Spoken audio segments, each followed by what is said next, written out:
فلما جاء أمرنا جعلنا عاليها سافلها وأمطرنا عليها حجارة من سجيل منضود مسومة عند ربك وما هي من الظالمين ببعيد وإلى مدين أخاهم شعيبا قال يا قوم اعبدوا الله ما لكم من إله غيره।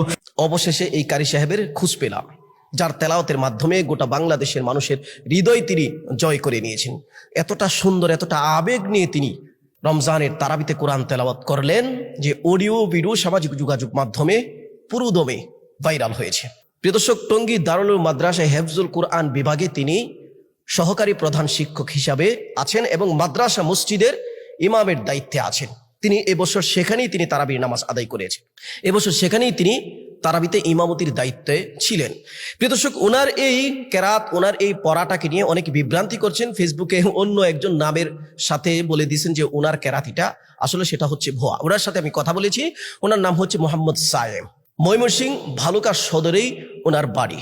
প্রিয় দর্শক, উনি টঙ্গী দারুল মাদ্রাসায় লেখাপড়া করেছেন এবং সেখানেই উনি আছেন এবং মাসুদুল করিম প্রিন্সিপাল সাহেবের তত্ত্বাবধানে ওনাকে মুরব্বী মেনে সেখানে এখন বর্তমান আছেন। প্রিয় ওনার একটু তেলাওয়াত ভিডিওর শেষে আপনাদেরকে তুলে ধরবো, এটা আরেকটা তেলাওয়াত। এর আগে আপনাদের কাছে তুলে ধরতে চাই, উনি বেফাকুল মাদারিসিল আরাবিয়া বাংলাদেশ বেফাক বোর্ড কর্তৃক আয়োজিত কেন্দ্রীয় হেফজুল কোরআন পরীক্ষায় সারা বাংলাদেশে প্রথম স্থান অধিকার লাভ করেছিল। ময়মনসিংহ ভালুকা সদরে ভালুকা পৌরসভা ৩ নং ওয়ার্ড চাপরবাড়ি মহল্লায় ওনার বাড়ি। প্রিয় দর্শক, এই ভিডিওর মাধ্যমে ভিডিওটা একটু শেয়ার করে দেবেন। এই ভিডিওর মাধ্যমে আপনাদেরকে আরেকটা রিকোয়েস্ট করতে চাই, অনেকে ওনাকে ফোন করছেন, মেসেজ দিচ্ছেন, তেলাওয়াত চাচ্ছেন। আমি আপনাদের কাছে রিকোয়েস্ট করব, যারা এই ভিডিওটা দেখছেন একটু শেয়ার করে দিবেন। মোহাম্মদ সায়েম ভাই আগামী বছর যেন ঢাকার ভিতরে কোনো একটা মসজিদে তারাবি পড়াইতে পারেন, এটা ওনার একটা আরজি, ওনার একটা মনের একটা আবদার আমি আপনাদের সামনে পেশ করলাম। উনি যে মাদ্রাসা মসজিদের খেদমতে আছেন, সব মিলে ওনাকে 16,000 টাকা স্যালারি বা ওজিফা দেওয়া হয়, যেটা বর্তমান বাজার হিসাবে, বর্তমান এই আমাদের দ্রব্যমূল্যের ঊর্ধ্বগতির এই সময়ে কিছুই না। উনি তারাবির হাদিয়াও মোটামুটি 1020-এর আরো কমই পেয়েছেন।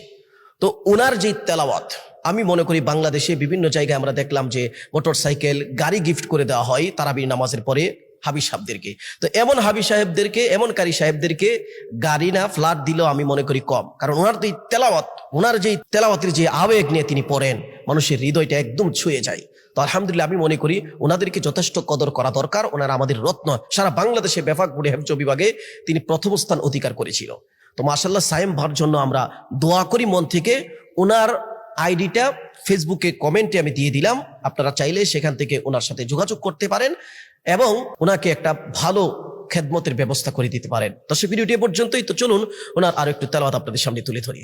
فلما جاء أمرنا جعلنا عاليها سافلها وأمطرنا عليها حجارة من سجيل منضود مسومة عند ربك وما هي من الظالمين ببعيد وإلى مدين أخاهم شعيبا قال يا قوم اعبدوا الله ما لكم من إله غيره ولا تنقصوا المكيال والميزان إني أراكم بخير وإني أخاف عليكم عذاب يوم محيط ويا قوم أوفوا المكيال والميزان بالقسط ولا تبخسوا الناس أشياءهم ولا تعثوا في الأرض مفسدين بقية الله خير لكم إن كنتم مؤمنين وما